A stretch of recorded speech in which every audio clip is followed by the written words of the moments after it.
Hey, this is Father George Corrigan with a few Sunday thoughts on our Gospel reading for the 29th Sunday of Ordinary Time. Um, what's denial? Well, it's the longest river in the world. Get it? Little pun there. What's denial? But actually, that's something that's of contention. The Nile, 1,700 miles from Khartoum to the Mediterranean Sea. But Khartoum is just where the White and the Blue Nile join. And so for many years in the age of exploration, it was a great task to find out what were the headwaters of the Nile. And eventually it's traced to Lake Victoria. Of course, then there's all kinds of bodies of water, streams, and rivers that feed Lake Victoria. So is it fair? Do you get to keep going to follow the stream to its ultimate point? In the most recent claim about the length of the headwaters of the Nile River, it's in the Ngoué Forest in Rwanda. It's kind of a mud hole of a pool as the source. Personally, I would have taken Lake Victoria. A great river, a great lake, it makes sense. But hold on. Folks in Brazil and Peru said, no. The Amazon is the longest river in the world. The Amazon is 87 miles longer, than the Nile. So take that mud hole originating river. Of course, the people from the Nile say, well, wait a minute. Those are tidal channels that are often dry part of the year. Besides, the Nile, as the crow flies, 2,400 miles. The Amazon kind of meanders back and forth as the crows fly. It's 1,100 miles. That's it. I mean, that's not that great a river. And the arguments fly back and forth. And you say, why am I bringing this up? No, it's not unlike the apostles seeking glory. We're the longest. No, we're the longest. Who'll be the glorious? Who'll get to sit next to you in the right hand side of the Lord? So the Nile is the longest river in Africa. And denial is what lurks behind this gospel today. Jesus has already forewarned his apostles. This is the third time he's told them, we're going to Jerusalem. I will suffer, die, and be crucified and die, and be raised. And every time those apostles are in denial about what's going on, what their fate. And, so when they ask for glory in the face of these predictions of his death, that's the question.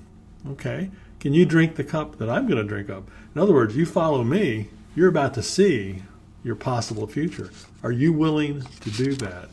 Or are you in denial about what could possibly happen? And of course they boldly, I think somewhat in denial, respond, yes, we can do that. And Jesus' response is, yep, indeed, you will follow me and you will suffer. But if you're doing it for your glory or the glory of the name that you'll acquire, you're on the wrong foot. If you do it, make sure you're doing it for the glory of God, because that is what will sustain you in the tough times. Because it is that graced clarity about what you're about to do that will shed light into that darkness of denial that might surround you. It'll help you carry your own cross. It'll help you just do it on the days you totally don't want to do it. It'll help you persevere in those moments when you are not going to be first. In fact, you might be dead last.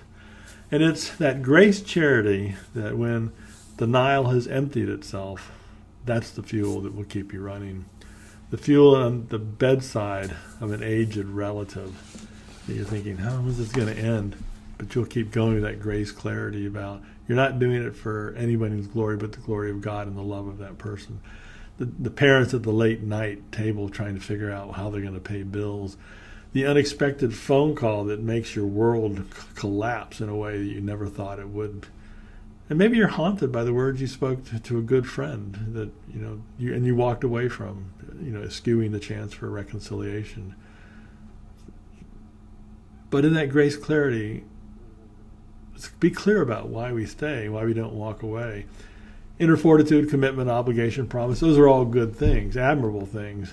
But obligation will only take you so far, because there's a point too far that obligation will erode love and leave bitterness. And all you're left with then is just the suffering. Often love and suffering will come along for the same ride, but it's that graced clarity that you're doing it for the glory of God that will sustain you. And why do we stay? We stay for a multitude of reasons, but in all cases I think for me, the tough situations, I'd rather not be here, I'd rather not do this. But this, Lord, is an opportunity to love. Teach me how to love in this situation. And yeah, it might bring personal suffering or it might entail some loss, but this is what we're called to do as disciples of God. To renew a relationship, stay by that bedside, take the journey, because we stay because we trust that the journey will teach us how to love. It will lead us past whatever the grandeur of Lake Victoria is to the true source of that living water. We'll find that living font of water comes into the world, because it says in the second reading, for we do not have a high priest unable to sympathize with our weakness, one who has been similarly tested in every way. So let us confidently approach that throne of grace to ask for the grace, to receive the mercy, and to find what we need in this moment for that timely help. So mercy for the times we did not stay but walked away. Grace for the journey to keep the darkness of denial at bay, and to keep us steady on the path. And today, whatever you are in whatever stage of your journey, come this day to the Eucharist for that mercy, for that grace, and let your amen this day be a prayer for grace that the Lord teach us not only to truly love, but to love in clarity and with purpose. Amen.